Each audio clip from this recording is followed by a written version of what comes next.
जय श्री कृष्णा। नमस्कार। स्वागत है आपका एक बार फिर हमारे चैनल व्रत की पाठशाला में।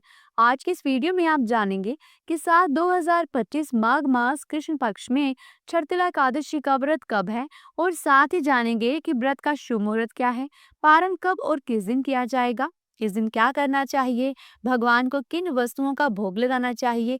ये संपूर्ण जानकारी आपको आज के इस वीडियो में मिलेगी, इसलिए वीडियो को पूरा जरूर देखिएगा।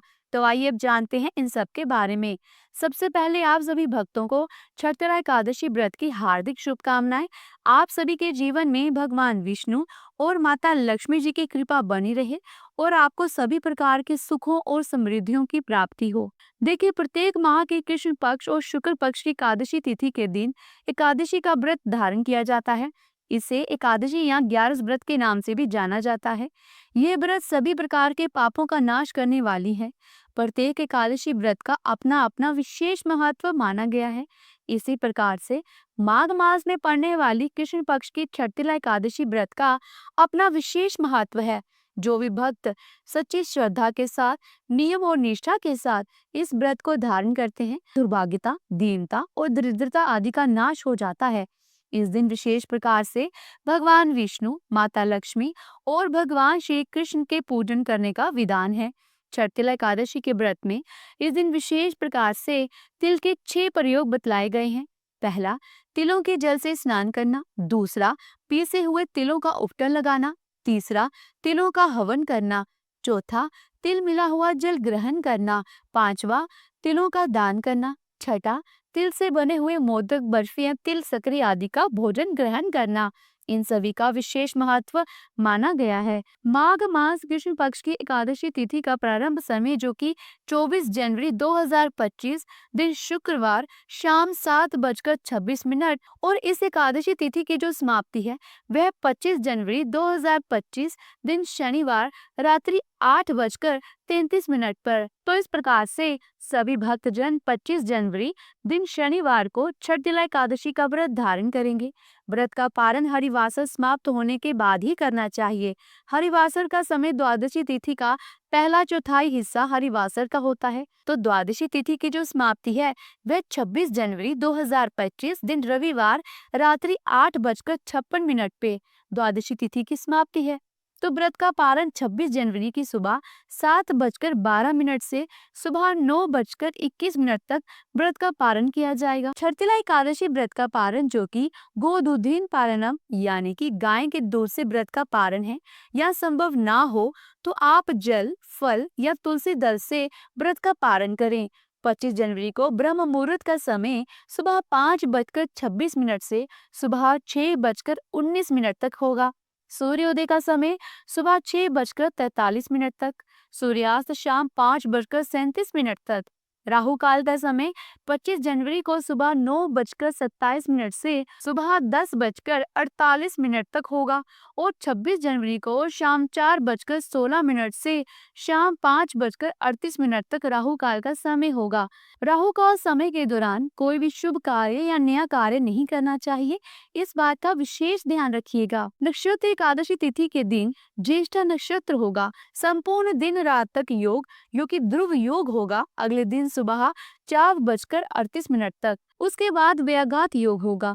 एकादशी व्रत करने वालों को दशमी तिथि के दिन से ही व्रत के नियमों का पालन करना चाहिए। दशमी तिथि के दिन सूर्यास्त होने से पहले भोजन ग्रहण कर लेना चाहिए।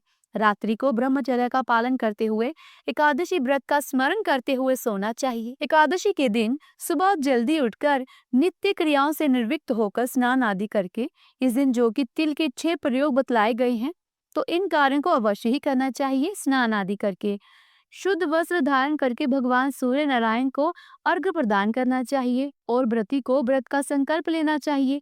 भगवान विष्णु, माता लक्ष्मी, भगवान श्री कृष्ण, माता एकादशी से प्रार्थना करनी चाहिए कि आज मैं छठिला एकादशी का व्रत धारण करने जा रहा हूँ या करने जा रही हूँ। इस प्रकार से भगवान से प्रार्थना करें कि ये व्रत मेरा पूरा हो, इसमें कोई विघ्न ना आए, हमें पुण्य फलों की प्राप्ति हो। आपके मन में जो भी इच्छा हो, जो भी कामना हो, वह भगवान से कहनी चाहिए। और एकादशी के दिन सुबह और शाम के समय पूरे विधि विधान के साथ गंध पुष्प धूप दीप आदि से भगवान का पूजन करना चाहिए। पीले पुष्प अर्पित करने चाहिए। विशेष प्रकार से इस दिन तिल से बनी हुई वस्तुओं का भोग भगवान को जरूर लगाना चाहिए और उसे प्रसाद के रूप में ग्रहण भी करना चाहिए। जब भी भोग लगाते हैं तो तुलसी पत्र डालकर भगवान को भोग लगाना चाहिए। भोग लगाकर जल से आचमन करें। मुख शुद्धि के लिए पान पत्र सुपारी लौंग इलायची के साथ ही अर्पित करें। द्रव्य दक्षिणा चढ़ाएं। छठिला एकादशी व्रत की कथा का श्रवण करें। भगवान की आरती करें। इस प्रकार से इस दिन सुबह और शाम के वक्त पूरे विधि विधान के साथ भगवान की पूजा करनी चाहिए। एकादशी की रात्रि जागरण करते हुए समय को व्यतीत करना चाहिए और द्वादशी की सुबह उठकर स्नान करके शुद्ध वस्त्र धारण करके भगवान का पूजन आरती कर लेनी चाहिए और फिर ब्राह्मणों को भोजन करवाकर ब्राह्मणों को दान और दक्षिणा देनी चाहिए और समय के अनुसार व्रत का पालन करना चाहिए। इस दौरान जो कि गर्म वस्तुओं का दान करना चाहिए। इस व्रत में तिल दान का विशेष महत्व माना गया है, तो तिल दान करना चाहिए। जो भी आपसे बन सके अपनी श्रद्धा और सामर्थ्य के अनुसार अवश्य ही दान पुण्यों का कार्य जरूर करना चाहिए। व्रती व्रत के दौरान किसी के ऊपर क्रोध नहीं करना चाहिए। अपने मन में किसी के प्रति ईर्ष्या या द्वेष की भावना नहीं लानी चाहिए। एकादशी का व्रत जो कि दिन रात्रि उपवास रहते हुए धारण करना चाहिए। जो उपवास नहीं रख पाते हैं, जिनका स्वास्थ्य सही ना हो, तो वह एक समय फलाहार ग्रहण करके व्रत को धारण कर सकते हैं। व्रत के दौरान ओम नमो नारायण भगवते वासुदेवाय, जय श्री कृष्ण गोविंद हरे मुरारे, हे नाथ नारायण वासुदेवा आदि नाम मंत्रों का जाप करते रहना चाहिए। इससे भगवान विष्णु अपने भक्तों पर बड़े ही प्रसन्न होते हैं और अपनी कृपा प्रदान करते हैं। तो बोलिए भगवान विष्णु जी की जय, माता लक्ष्मी जी की जय। तो प्रिय श्रोताओं, उम्मीद करती हूँ कि आज की जानकारी आपको अच्छी लगी होगी। इस प्रकार से ज्ञानवर्धक जानकारियां प्राप्त करते रहने के लिए, व्रत पूजा कथाओं आदि के बारे में जानने के लिए अगर आप चैनल पर पहली बार आए हैं तो चैनल को सब्सक्राइब करके बेल आइकन के बटन को जरूर प्रेस कीजिएगा, ताकि आने वाली वीडियो की नोटिफिकेशन आपको सही समय पर मिलती रहे। और साथ ही वीडियो को लाइक और शेयर जरूर कीजिएगा, क्योंकि यही एकमात्र ऐसा जरिया है जिससे कि हमें पता चलता है कि आपको ये वीडियो अच्छी लगी है और फिर हमें आपके सहयोग से ही ऐसे धार्मिक भरी वीडियोस बनाने के लिए प्रोत्साहन मिलता है। जल्दी मिलती हूँ एक नई धार्मिक भरी वीडियो के साथ। तब तक के लिए प्रेम से बोलो राधे राधे।